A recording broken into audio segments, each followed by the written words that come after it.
Hey, good morning, and thank you all for joining us. I ask that you please leave your lines muted until called upon to ask a question. If you'd like to ask a question, please use the raise hand function through Zoom. As normal, we will open up with a statement from Coach Shaw. Good morning. On the injury front, Tucker Fisk will be questionable. Out will be John Humphreys, Silas Starr. Stephen Heron has not been able to make it back, and neither has Casey Filkins. As for the game, credit goes to Cal. They played a very good game. Some great performances on their side, and the score was lopsided. And when you really look at the game, as I obviously have multiple times, you know, the theme has repeated, and it's on me and the coaches in particular to break it. But you know, second play of the game, we're a foot and a half away from throwing a touchdown pass. You know, ends up being an interception. You know, interaction between the center and the quarterback, you know, probably caused that ball to flutter a little bit, but Bryce Farrell ran a beautiful post route, and if we could have laid it out there for him, you know, probably was going to score. Then proceeded to march down the field twice and get inside the 5-yard line. And I said it after the game, I'll say it again. Blame me for being too aggressive, trying to really put the guys in position to score touchdowns. Went 0 for 2. So 3 out of our first 4 possessions really were inches away from being touchdowns. You know, I'd love to take 2 of those calls back. Told the same thing to the team yesterday. You know, love to take 2 of those calls back, but 3 of those other calls could have scored or should have scored. So we come away with 0 points and had a chance to score 21. On the defensive side, you know, we misfit a couple of runs and missed some tackles. Was lead to explosive plays. Now, it's not about play calling. It's not about play structure. It's about, you know, us as coaches continue to work on getting our guys in position, having them consistently in position, and then being able to finish those tackles once we have the opportunities. That was the ball game. You know, after a score got lopsided, it's difficult to come back. But the bottom line for us, we had an opportunity, second play of the game, to take a lead, and then 2 out of the next 3 drives to score touchdowns, and we did not. Would have been a completely different game if we're up by a score or 2 scores or 3 scores. But the theme this year for me is about being opportunistic. It's not about we have the wrong players. It's not about we have the wrong coaches. People can say whatever they want to say. That's fine. Our record has earned criticism, and I'll never shy away from it. But at the same time, you know, I'm comfortable saying, you know, you want to take your shots at us, you want to take your shots at me, take them now. Really like this group. I think we've got some special guys here. I think you're going to see a lot of what you saw early in the season in the near future for these guys. But task at hand, we got a lot of seniors going to play with a lot of pride. We're in practice extremely well this week. We're going to need to. Got a very good Notre Dame football team coming in. Fast, physical, very well coached. And it's going to take our best effort of the year to give ourselves a chance. And that's what we're aiming to do. Questions? If you'd like to ask a question, please use the raise hand function now, and I'll call on you.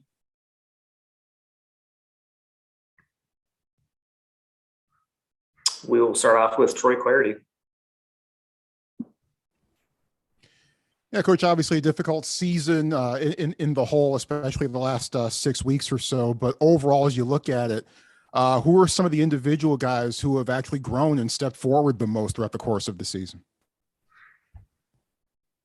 Oh, that's been the hardest part for me, is that a lot of guys, they step up and then, you know, they've gotten injured. Going all the way back to Bryson Tremaine. You know, Bryson Tremaine was on the verge of being all conference, if not possibly All-American, touchdown a game, making some unbelievable highlight catches. Really stepped up as a leader in Mike Wilson's absence. Elijah Higgins stepped up big time very shortly thereafter. And then shortly thereafter, John Humphreys really coming along, and then losing all three of those guys at different times during the course of the year really, really hampered us. Ben Urosic, he has my vote as all conference, obviously. I think he's special. He's really stepped up, and then we missed him for a little chunk of time. But I do believe we've had a lot of guys that have stepped up in a lot of different ways. Stephen Herron early in the year, made some really nice plays, got some sacks. We expected old number 4, Thomas Booker, to play, and he's played extremely well. We've had a lot of guys step up at different times. Jacob Mangum-Farrar stepped up different times, have played well. He's been in and out with injury. That's why those things, there's a common theme, like all the guys that have really started to shine, like really have also had a lot of injury issues. Caillou Kelly went from being good last year to, in my opinion, the best corner in the conference. He's really stepped up. So I rattled off a bunch of guys. I could rattle off a few more. Honestly, we don't talk enough about Navani Damuni. All he does is lead us in tackles back-to-back years and make a lot of plays for us. So and then there's a lot more out there.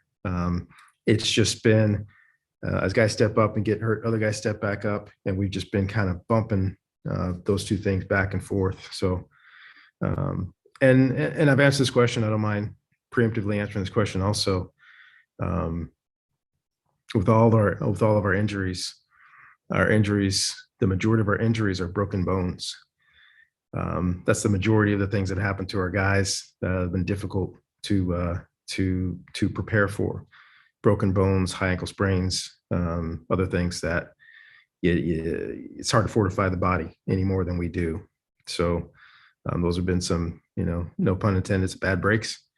But at the same time, we've had guys continue to step up, have guys continue to push, and a really healthy Stanford football team, in my opinion, still has a chance to be pretty special. We'll now go to Dave Kiefer. Yeah, hey, Coach.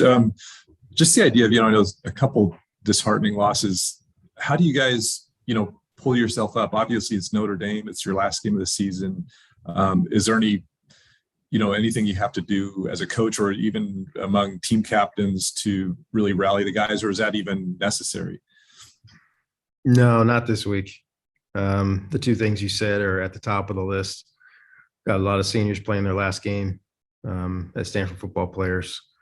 There are a lot of guys that know that are not seniors that really want these guys to go out the way that we want them to go out. And then you're playing against one of our rivals. We have a lot of rivals, and Notre Dame is a rival. We fared well against them over the last decade plus. So I don't need to have any rah-rah speeches this week. Guys are locked in yesterday. Got a chance to put that game behind us last week, see those missed opportunities. But this crew coming in here, you cannot miss opportunities. These guys are very, very good. We got to play our best football game. And I'll go to Daniel Wu. Yeah, Coach, regarding your diagnosis of the defensive performance over the last few weeks, if it's about tackling, being opportunistic, like you said, what are you and the staff looking at as coaches at doing differently this week and into the offseason and beyond in terms of fixing that and getting everyone back on track? Yeah, I'm not going to be overly specific there, but we have tweaked some things in how we practiced the last week plus. Going to work on that a little bit more this week as well. It's late in the year. Don't want to beat our guys up. They're already beaten up a little bit by taking guys to the ground. But there are things that we've worked on technique-wise, some things we've tweaked in our daily practice schedule to get our guys in position. Because that's the first and foremost part, is getting in position to make the tackle before you actually physically make the tackle. And that's something we've worked on quite a bit, and we'll work on that again this week. We need to. We'll now go to Steve Croner. Yeah, Coach, excuse me. Is Is Notre Dame the best team you will face this season? Yeah, no question. No question. They're appropriately ranked. A lot of very skilled athletes out there. They are missing their superstar safety, probably the best safety in America, over the last 2 years. But they haven't missed a beat defensively. Very aggressive, very physical. On the offensive side, they do a great job schematically, running the ball, getting the quarterbacks on the edge, play action pass, and then they have some good matchups in their favor that they take advantage of. So it's a good, very good football team that knows who they are, and they know how to win games. We'll now go to Ben Parker. Hey, Coach, just curious, how nice is it? And is it nice to have an elite team coming in the final week of the season? I mean, senior day, you guys are going to be motivated regardless, but is it kind of nice to have one kind of final game against a top team to kind of give your guys something, a little extra juice, a little extra pop motivation last game of the season, and also kind of give you guys a little bit of motivation, kind of end the season on some sort of strong note and kind of see kind of as a barometer for next year? Any kind of feeling of that, hey, it's nice to kind of have these guys coming in versus, say, I don't know, some smaller, lesser team? I know what you're getting at, and I think that is a positive for us. As much as, you know, the questions about last week, the rivalry games not being the last game, we've kind of dealt with that really for the last, you know, half of this decade. We started putting games after the Cal game. But to end the season with Notre Dame, as we said, our rival, our guys have juice. You know, we were national recruiters. We have a lot of guys from the Midwest, Northeast, East Coast that, you know a lot of people at Notre Dame or were recruited by Notre Dame. So this game always has a special meaning for those guys. But for all of us, nationally televised game, they're very, very good. We have shown that we can be good, but we have not been consistently good. So hopefully the Golden Domers bring out the best in our football team, and, you know, for the first time in over a month, see if we can see the best of Stanford football. We'll go back to Daniel. Coach, on all the seniors playing their last games and some of the roles that they'll be to fill on this team going into next year, particularly on the defense, any underclassmen that you've seen with playing time this year that you think are going to step up and take big roles that you're excited for heading into next year? Yeah, it might be a little early. We've had a lot of guys step up and fill roles, whether through injury or have earned the right to get out there, which is great. But for me, I think that's a conversation for after spring. You know, we're gonna have a really good training session. It's already mapped out. A lot of things that we're gonna do. Really excited about, and then see who makes the growth that we need them to make. You know, physically, mentally, and get into spring football and mix it up. And then at the end of spring, really see who's on the rise. Our next question will come from Troy.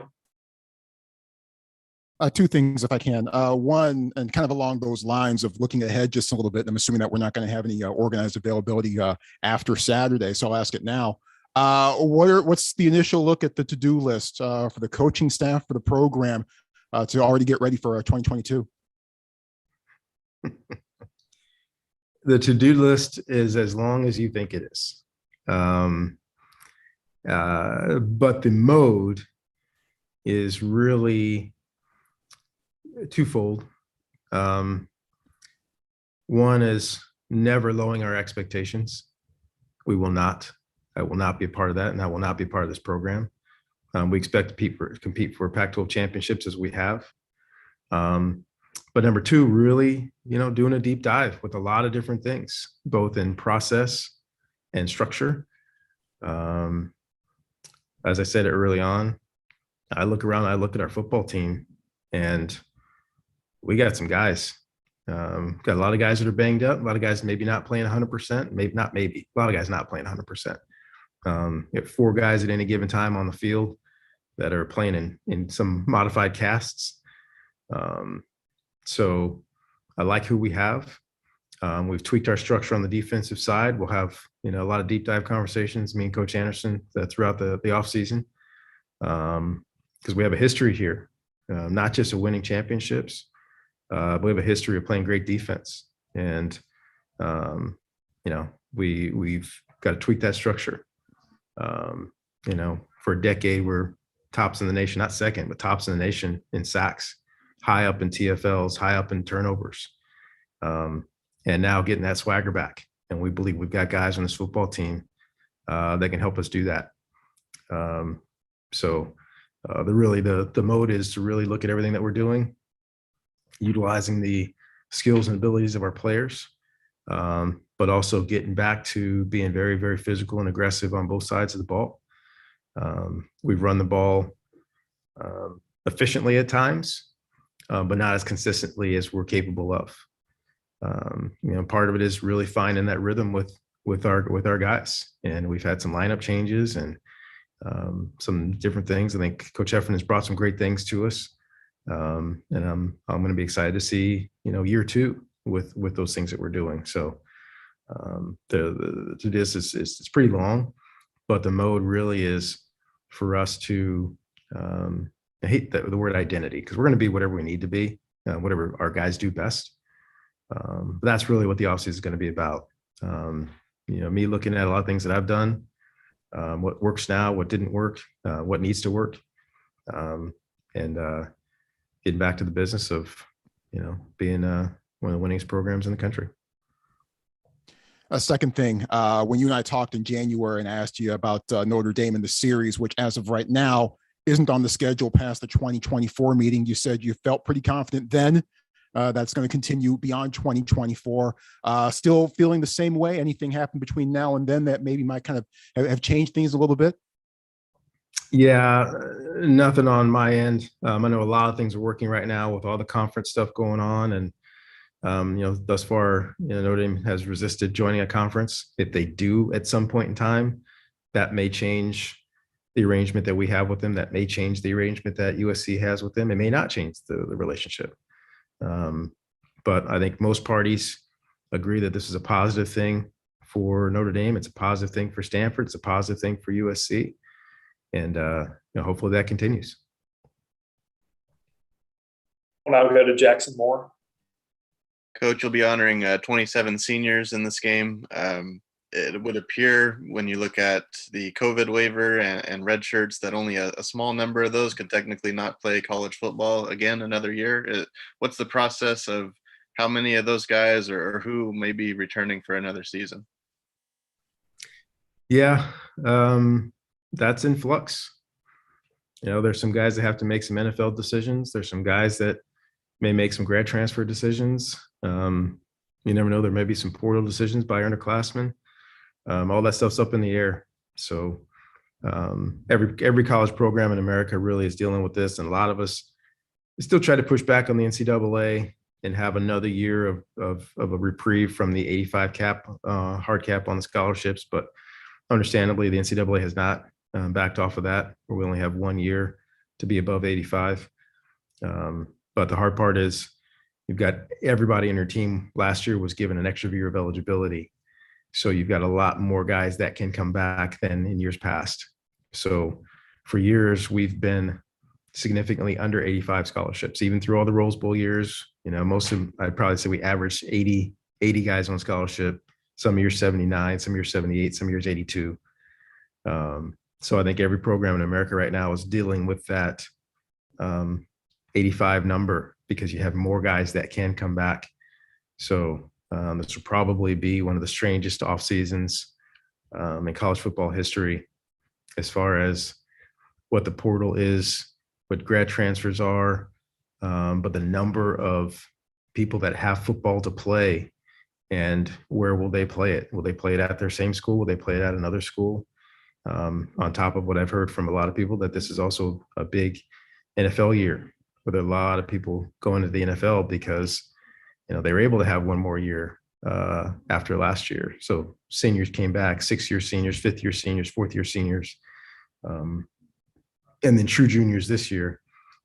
So it's going to be kind of the Wild West out there to a certain degree. But we all have an 85 hard cap. So not all of us are going to be able to bring back all the guys that we would like to bring back because of that number. but a lot of things need to play out before then, as far as the guys that have to make NFL decisions and grad transfer decisions as well. And to follow up, I believe the NCAA had a waiver for this class to add some transfers on top of the 25. Is that a virtually no benefit to you guys? And is there anything else that you can use to alleviate some of those complications this offseason? We haven't had a lot of incoming transfers over the last decade. Had a few that played big roles for us, but we have not had a significant number. So I don't know that will help us significantly. We'll go back to Dave. Hey, Coach, just a little bit different tangent, but I know John Lynch is going to be honored, I think, at this game. Obviously, you played with him at Stanford. And you've talked about him before, but I believe he's the only Hall of Fame or Pro Football Hall of Famer you've ever played with, I imagine. I also was curious about, you don't really see players switch positions mid-college career. I don't know if that's something like, would that ever happen now? Like what happened to John, under Bill Walsh? Just curious about kind of that idea as well. Well, technically it happened before Bill. I think John really flourished while Bill was here, when Bill came on. And the reason I make that distinction, because that secondary that John played in, the first secondary he played in at Stanford, the corners were Vaughn Bryant and Darian Gordon, and they both came in as receivers. So 3 out of the 4 starting secondary guys came in on the offensive side and switched over to defense. And that was a mode, especially early on, in Denny Green helping to build Stanford football. And that was, they find the best athletes, who cares what position they play. And once they get here, put them where they need to be to help the team win. I'll never forget the conversation I had with Bill Walsh and having 2 guys at running back and needing a corner and saying, okay, we're going to go through spring football or through training camp. And whoever wins the running back job will stay at running back. The other guy's going to go to corner. And it was a tough battle. They went all the way down to the last scrimmage, and one running back ended up making some highlight plays, and they switched the other guy. The running back they end up keeping at running back. Anybody know the name? Darren Nelson, right? Darren Nelson was under Bill Walsh in the 70s, right? 5 minutes from becoming a defensive back. So I think that's part of it. And there's so many guys that you start to recruit, and sometimes they tell you, sometimes you tell them. But we've had multiple guys that have come in, and I mean, Caillou Kelly could have been recruited as a receiver. Same thing with Paulson Adebo. Both guys were very effective, great hands, great athleticism. So I think you continue to recruit the best athletes, but it's just rare that you find a quarterback that ends up being one of the biggest hitters of his generation at safety.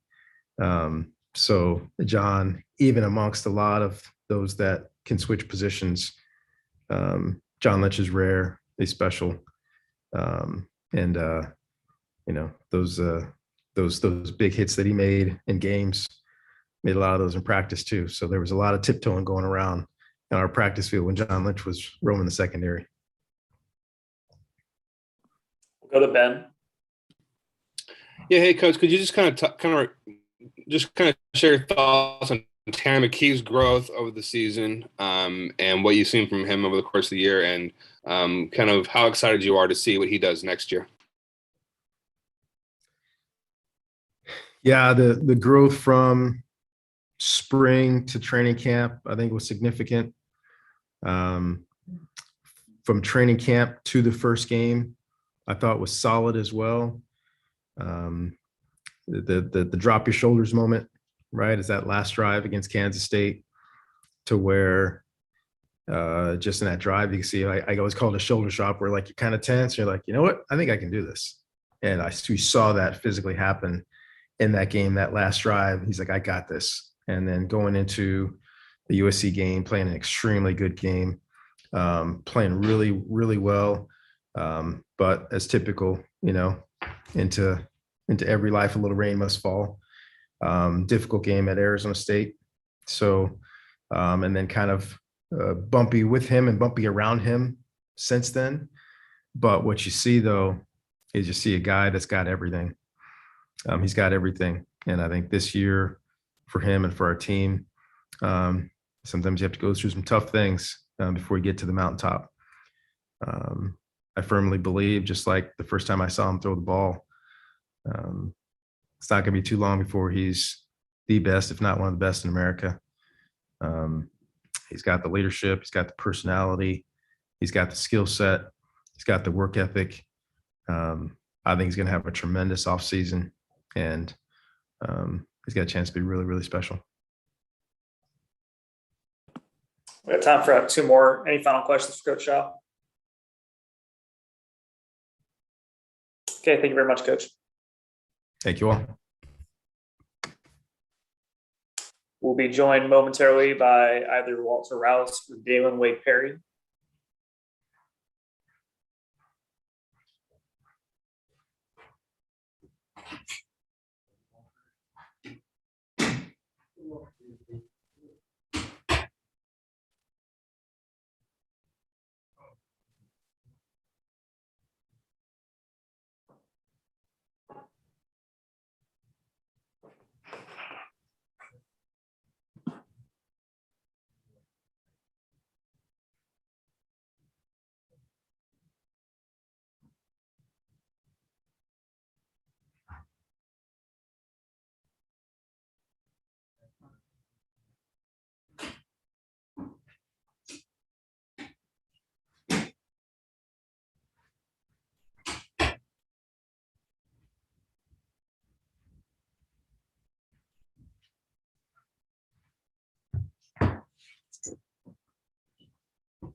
And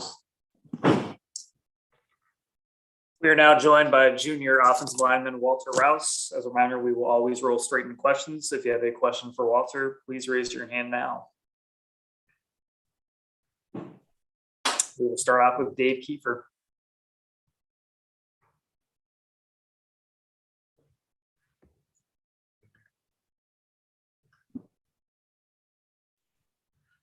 Dave, I don't think I can hear you. Yeah, you're on mute, Dave. Sorry about that. Yeah, just Walter, I just wondering about how do you guys kind of regroup, and how does, just the chance to play Notre Dame kind of help in that process? Yeah. After coming off, this past loss, and especially against Cal, which was, very painful, it's something that we came in yesterday. We just, as an O-line, and we went over the film, talking with coach, and, we just really reflecting on ourselves, and not only this game, but the past few games of how we played and all the things that could have happened, and the what ifs in the game. Because we had some great plays in the game, but the bad plays overshadowed those great plays, which allowed Cal to have that 30-point lead on us and eventually win the game. And we're really focusing on those great plays that we've had and that we can't have, and what we've played in the past few games against those wins against Oregon and USC, and really focusing on that. Because we've been on a 6-game losing streak, and we haven't been able to play the way I know we can play, to the level of our style of play that we've preached even before the season. And so coming into Notre Dame, practice yesterday and today and tomorrow, really focusing on just, doing what Stanford football is meant to be. This is the last game of the season against Notre Dame. You have a trophy on the line. This is our season for us. There's nothing after this game. And, this is almost like, it should just be like our bowl game almost, because we're not going to be able to go to one after this. And, this is for us, this is everything for us. So we're going to go into Notre Dame. We're not scared, not going to be back down. I know they're number 6 or something in the country. But we're very excited to play them. It's going to be a great game. Our next question will come from Troy Clarity. Hey, Walter, good to see you. In what areas do you think the offensive line has perhaps made the biggest strides throughout the course of the year? And what's been the biggest source of frustration throughout the season for the O-line overall? I think in terms of the biggest frustration, I'd say is we did pretty well in the beginning of the year, but a lot of our penalties, from false starts to holdings and even man downfield in this past game, it's really just like it's really killed some of our drives. And I'll say some of the sacks that we've given up, the sacks and those penalties are really we make a good play, get 20 so yards, or we get a penalty and it brings us back, and that just kills the drive, and that's very frustrating because you have you have a whole drive that's great, some great plays, and you have one penalty that can cost you that drive, and that next play might be a turnover, or we just don't get it on those 3 downs, and it's 4th down, and we got a punt. And I said it's just been very frustrating because we look on film and like we're doing that correctly, but then that one mistake and it just kills the whole drive. And I'd say, I think something that we've actually gotten better in the past 2 games is actually in our run game. I think that we've made some strides in the past 3 or 4 games, being able to move the ball, because it's clear that we've shown on film that we can do it. We can run outside zone the way we want to, inside zone, gap scheme, and the only thing is just that we have to consistently do that. And we haven't been able to do that. So I do feel like we've made progress and strides in the run game, but it's just consistency is key, and we haven't been able to do that. I'll go to Ben Parker. Yeah. Hey, Walter. Just curious, is there anything you guys can draw from the Oregon game as you head into this one? Because that was a team that you beat them. They were number 3 in the country. I'm not sure where Notre Dame's ranked in the AP poll, but they're top 10. Mm-hmm. Vying for a playoff spot kind of team. Just anything you guys can kind of draw from that Oregon game, because obviously no one thought you'd win that one, and you kind of shocked the world. And then once again, you guys aren't expected to win this one. But any kind of thing you can draw from that as you head into this week against the Irish? I just think the belief that we had in each other before the game and all throughout the game, and the confidence that we had, we can really use that going in Notre Dame. Like you said, no one believed that we could win. The only people that we thought could win that game was those people in the locker room, the coaches, the players, and the staff. And just knowing that everyone had one mindset, one goal, that we could win this game if we played our style of football. And we did do that. We could win that game. And I believe we take that take what we had from Oregon and bring that to Notre Dame. That can get us the game. And not only make it a game, but, we could actually make a statement. Now go to Daniel. Hey, Walter, thanks for being here. I think a common thing we've heard from both Coach Shaw and you guys throughout the season is execution, is knowing what you guys are capable of and then coming a bit shorter, sometimes being inconsistent, not being able to reach the potential that you've seen in other games. Is there anything you can kind of share about in terms of like the practice mentality, or like what you guys are doing in training, or how you personally are approaching things that can get around that issue of execution and reaching the potential and the consistency every time? Yeah, I'd say one of the things that's been frustrating is that we've had good weeks of practice. Coming in on Monday, getting the scouting reports from the coaches, looking at whoever we have next up, and having our workday Wednesdays, our hard practices, just have tough, gritty practices. And the thing is, we're having good weeks of practice, and then we come on game day and we have these certain spurts of, good plays, a good drive, but we're not putting it all together for the whole game. And it's something that we've been trying to figure out these past few games. And, this week it's just, we just got to just keep doing what we've been doing, in the sense that we've been having great practices.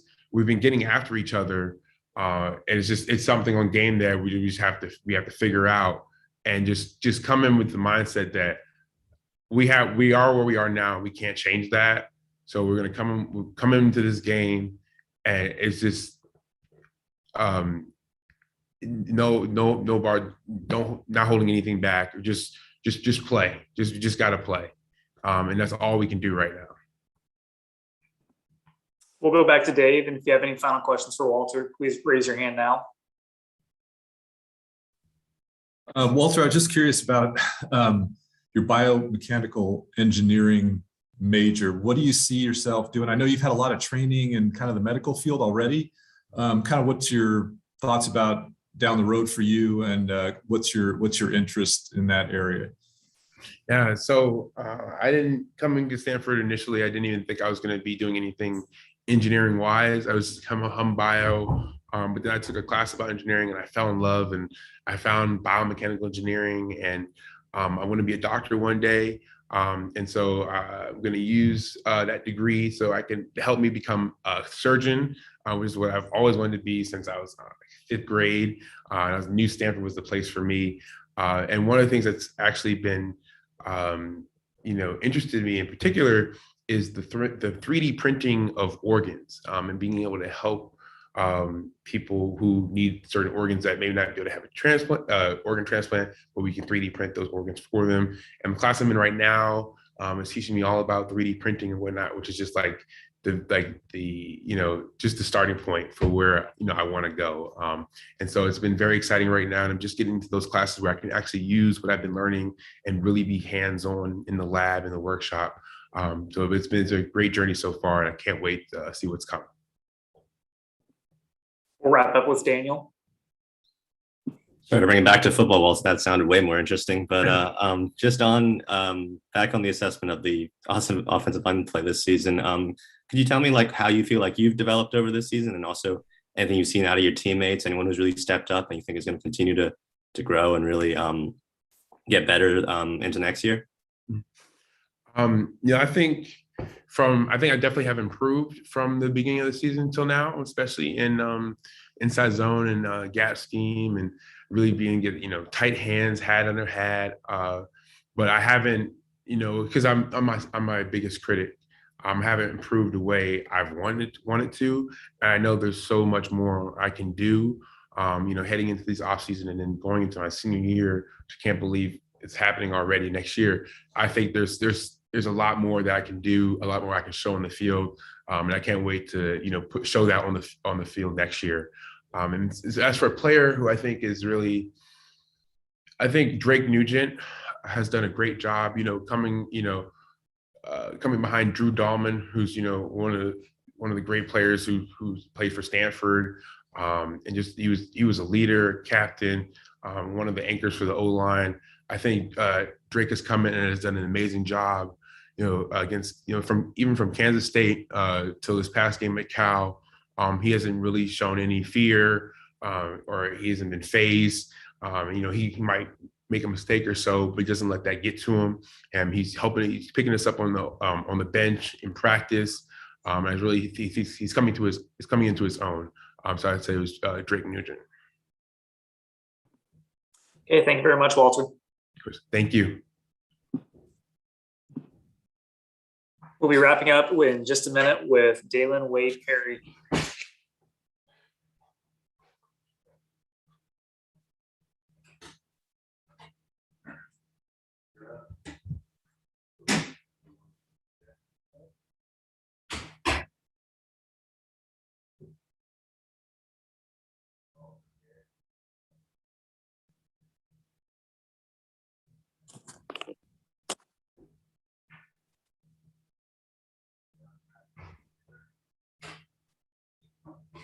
Set up.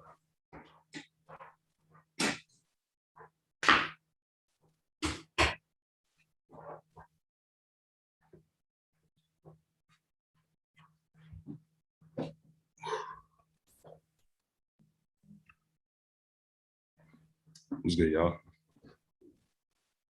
And we're now joined by senior defense tackle Dalen Wade-Perry. We'll roll straight into questions. So if you have a question for D. Wade, please raise your hand now. Starting off with Ben Parker. Hey, Dalen. Just want to get your thoughts on, I asked Coach Shaw the same question. Just how nice is it to have a final game against an elite team to kind of close the potential to really kind of close the season on a good positive note, and just have an elite team coming in, rival, all that stuff. Just talk about how nice it is to have that as like Notre Dame coming in as your opponent versus say some small little school. Yeah. One thing I'll say is like right now, being that obviously this will be my last game with the card. I'm just grateful to have any opportunity to play at this point. But considering that we have Notre Dame, it's always fun playing against a team like that. I feel like the guys would agree. The better the competition, there's always more of an emphasis on, just having a win. It's a must-have win. When the guys, when you know you're playing against a team that's highly touted, that everyone's watching, it just makes the competition that much more better. Now go to Troy. Yeah, Dalen, your last dance. This is it. How would you sum up the entire experience that you've had on the farm? Overall, it's been great. It's been a great learning experience, a great growth experience. 5 years ago, I couldn't see myself being here for 5 years, obviously, but looking back at it now, I'm just thankful to have had this opportunity and be around just the great people in this building and outside of this building too, like on campus in the dorms, just being around such great people with such enthusiasm on getting better in every aspect of life. It's an experience that, people would kill for. Now go to Daniel. Yeah, staying on the subject of your whole Stanford experience and all the time you spend here with the program, any other seniors or kind of fifth years or veterans kind of leaving after this game that you want to shout out or that have been real presences for you on the team? Of course, man. Shout out to all my guys, man. Shout out to Ryan Johnson, 23. Shout out to Houston Himuli, 3-4. Shout out to Thunder Keck, Noah Williams. Shout out to T Book. As far as guys that are fourth years leaving, I don't really know. But overall, I haven't had any issues with any guys on this team. So shout out to everybody. I'm gonna miss all the guys. Hopefully I'll be able to play with the guys or play against the guys in the future. We'll see what it holds. We'll now go to Dave. And if you have any final questions for Dalen, please raise your hand now. Yeah, hey, Dalen. Two football and a non-football question. I guess the football question is just, how do you guys kind of write yourselves, especially against a tough opponent? I know that's a tough loss to take, but you guys have a lot of incentive to, regroup and kind of show what you guys are made of. That's the first question. Second question is just from yourself. I know you're a product design major. I was just curious what your capstone project was and kind of what your interest is there. Yeah, my capstone project, it was interesting. I was with a group of 3 other guys. One guy was a teammate, Ken Bazell. 2 other guys, one of my buddies named Roscoe and Alan. They're both out of here now. Our project was something called Stopwatch. And basically what we were trying to create was sort of like a car surveillance system for when you get pulled over. So basically something that will help mitigate, bad actors and, whether you're the driver and you want some extra accountability or even for officers so that they can, see what's happening from a person's perspective. And the goal was to come up with a platform where everyone could see it, where it was crowdsourced. We never really finished the project, but it was a great idea. We put together some good presentations. It turned out pretty smooth.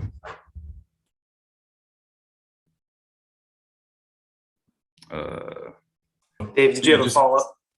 Yeah, just about the kind of getting ready for Notre Dame after, kind of going through some of the stuff you've been through the last few weeks.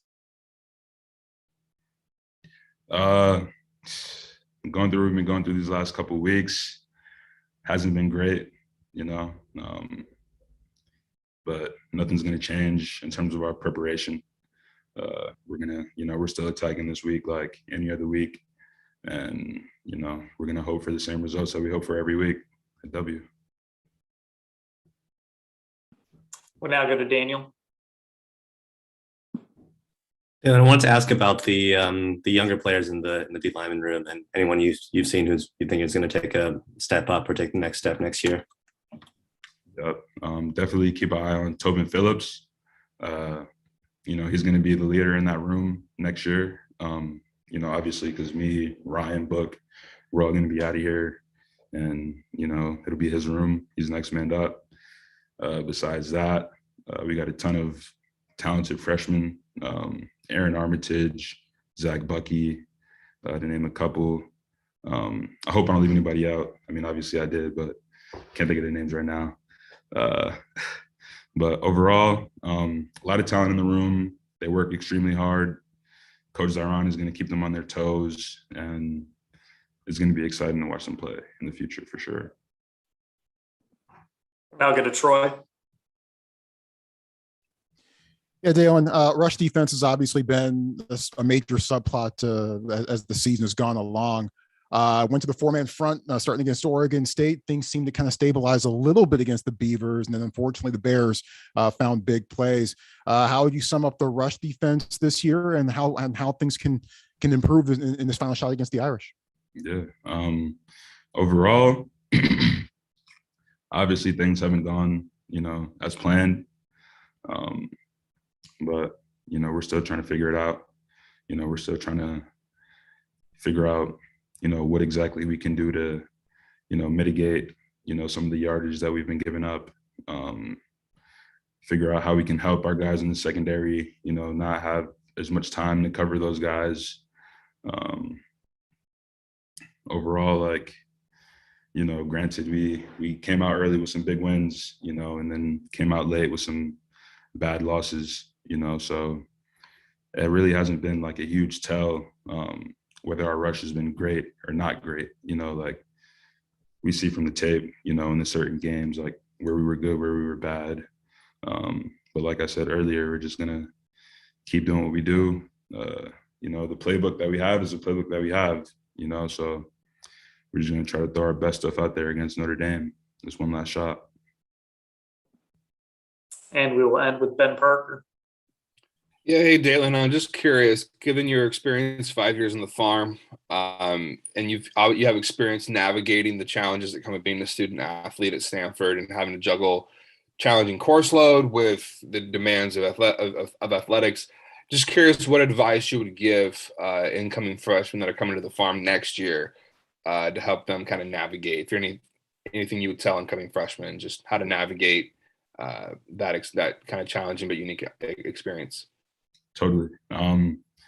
Something that I didn't really listen to, from the older guys, was all the hard stuff school-wise. Definitely you want to get it out of the way as soon as possible.